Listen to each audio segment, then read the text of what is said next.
And well, quite frankly, I used to vote Labour, but I wouldn't vote for that. What's his name? Matt Corbyn.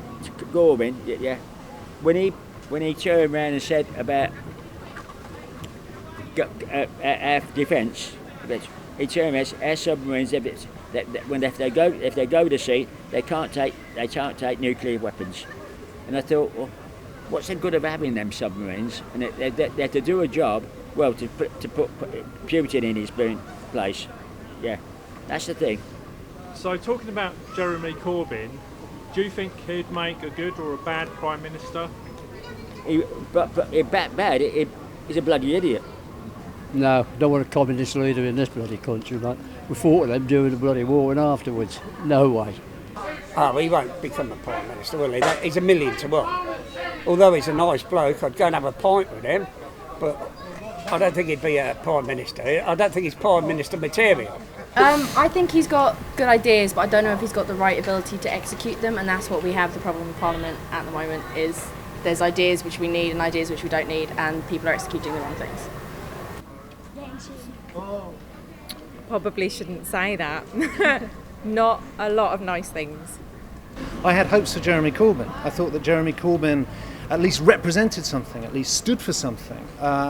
I had a certain fondness for Ed Miliband, but I thought that he was a weak, dithering leader. Jeremy Corbyn wasn't. Jeremy Corbyn had the backing of the party members, and he is of the old guard of traditional socialism that I thought could work. I worry that, again, he is fatally compromised on Brexit. He doesn't know quite what he thinks about it. He's torn every which way on it. We need a proper opposition. The anti-Semitism row, I think he's handled really badly. I still have a kind of grudging respect for him for sticking to his guns. I hope that he pulls his act together. I voted for him the last time around. I'm not sure next time. But, you know, the jury's still out on Jeremy Corbyn, but the prognosis at the moment is a little bit weak. Probably not the best. I wouldn't say he's my favourite of all of them, no. I think he would make some decisions that would be very controversial. Yeah.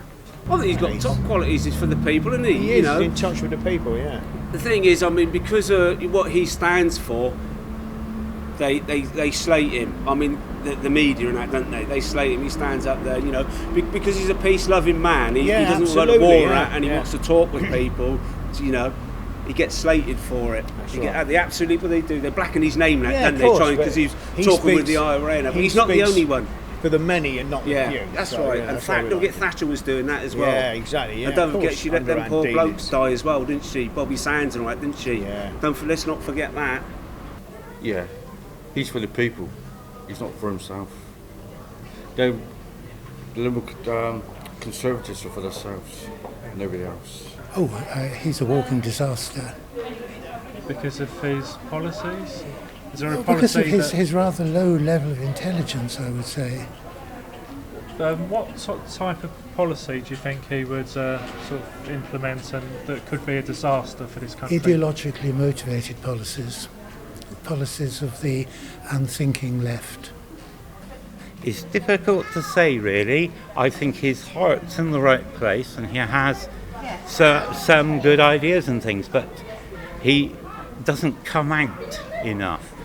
There are things which he could get really annoyed about and bring up, which he doesn't. He just is fadey in the background, and he needs to stand up or else people are going to suffer and are suffering all the time. Jeremy Corbyn? Yeah. Well, you know, I admire Jeremy Corbyn. I mean, I think he wouldn't make a great leader either, really, but I was pleased to hear the other day that he stood up and said something about climate change, and you know, he was the first person I've heard actually say out loud that the third runway is actually going to affect climate change, and I think that's good, and I think the young people want change and they're sort of voting for him if he's still as popular, which remains to be seen. I think he'd do his best. I think he could make things better than they are. I think he'll only be able to do so much because he won't be allowed to do probably what he'd love to do, because you can only do so much, and they all know it, because there's a ruling power above them which doesn't let them be. Yeah, I love Jeremy Corbyn. I would like to see him Prime Minister. So do you think he's got leadership qualities? I didn't used to think he has, but I do. I think he's a person of the people, and I think in this day and age that's what we need, someone who connects with people, because the government is just too elite, and they need to be seen as people that we can recognise, and I think he'll be a really good leader. The rich people would like to keep rich, and so they vote for the... But it's not about money, really. It shouldn't be an issue. Money shouldn't matter. What happened to love? What happened to that? It got lost somewhere. Got to say, I'm a bit of a Corbynite. My mum's actually had lunch with Corbyn, and because she's part of the Labour Party. I think a lot of people say that he's overreaching what he can do, like over-ambitious, but I don't see that as a problem. I think if his heart's in the right place and he's trying to do good by the country, then why should we have a go at him for maybe stretching a bit? I support Labour, but I want someone a bit more passionate and outspoken.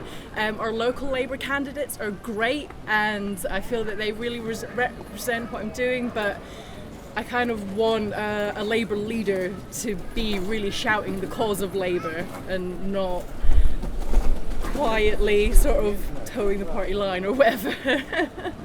Yes, there's a man you can actually say believes whatever he says. You can believe whatever he has said in the past has come true, I think he actually cares for the people rather than companies and businesses like that. I mean, he's a communist, isn't he? So, and when you look at the world today, where has communism really worked? Nowhere. What do you make of him? See, as a Labour supporter, I love him to pieces. But again, I think he's naive in a sense. He's very much about the people, but it's not just about the people. He's got to think of the wider picture. Obviously, it was very close, the last vote.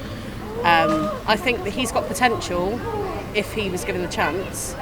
Ideologically, I really approve of him. I like his belief, as I say, his ideology. I don't know that he seems to be very charismatic with younger people, and I struggle with that, because to me he's a bit invisible. I like to have somebody who's much more visible politically and able to articulate and project the beliefs that he has. So I'm a little bit kind of on the fence with Jeremy Corbyn at the moment. He has to prove himself to me. I believe that he would. He's a man of principle. He sticks to what he says. He's never changed. He's got the interests of the people at heart. I would like to see him as Prime Minister. I think he would make a better Prime Minister than what we've had in the last few years, because he actually has compassion for people. He would be a disaster for this country, and I would probably move overseas if that happened. And funnily enough, lots of people have said that to me. Jeremy Corbyn? No. If I'm honest, I don't think so, no. I do study politics quite a lot, with following issues on the internet, blah, blah, blah, and I just don't like what Jeremy Corbyn has planned for this country. Sorry. I think Jeremy Corbyn's having the toughest time anybody has ever had in politics, because there is not one newspaper in this country, except the Daily Worker, will say nice things about Jeremy Corbyn. All the rest are owned by multimillionaires. Rupert Murdoch, Conrad Black, who's suddenly coming back to the House of Lords after being jailed, but he has the approval of Donald Trump. They will never write anything good about Jeremy Corbyn. They will always find something bad to write about Jeremy Corbyn. It is the same with the BBC, actually, because the BBC allows the newspapers to set the agenda of what is being discussed. And they then tell you, this is what the papers say in the headlines in tomorrow's paper. And so the editors of Rupert Murdoch are the ones that can actually decide what's going to be discussed in the political agenda. And the proof of the pudding is that before 1996, Tony Blair went. I don't know who paid for it, but Tony Blair went to an island off Queensland in Australia where every editor of Rupert Murdoch worldwide newspapers were all present at a conference, and Tony Blair spoke to them, and afterwards the Rupert Murdoch papers sided with Tony Blair, and he got in 1996 with a massive majority, and he stayed there until he fell out with Rupert Murdoch, or Rupert Murdoch didn't agree with the policies of Tony Blair on Iraq mainly. So Jeremy Corbyn will never get a deal from newspapers. His other problem is that the MPs, Labour MPs in Parliament, about 2/3 of them are in there from the days of Tony Blair, and they would rather see a nice soft Labour party rather than a socialist in charge. And Jeremy Corbyn is a socialist. Nothing wrong with being a socialist. It was a good socialist, Clem Attlee, in 1947, that when Britain was absolutely down, skint, owed America we only stopped paying them 5 years ago for the war. And yet Clem Attlee managed to bring in the National Health Service, which is still the one good thing that was done then, and every government in this country recognises it as good. But Donald Trump thinks it's bad, and he wants his medical companies and drug companies to get free access in to plunder the National Health Service. And if anybody says that that is not the aim of Donald Trump, I would say they're telling lies. Surprisingly, even though he's Labour, I like him. And I ended up voting because he was leading the party, not because I've ever been a Labour supporter, but because of him. What's it about him that you admire? I think he's more relatable currently with the people that are in power. I personally think being a politician is a euphemism for liar. I think they all lie. It's just a matter of picking the bad out of a worse bunch. I think he's a seditious and treacherous swine. And I think a single bullet is what I'd advocate for Comrade Corbyn. Right?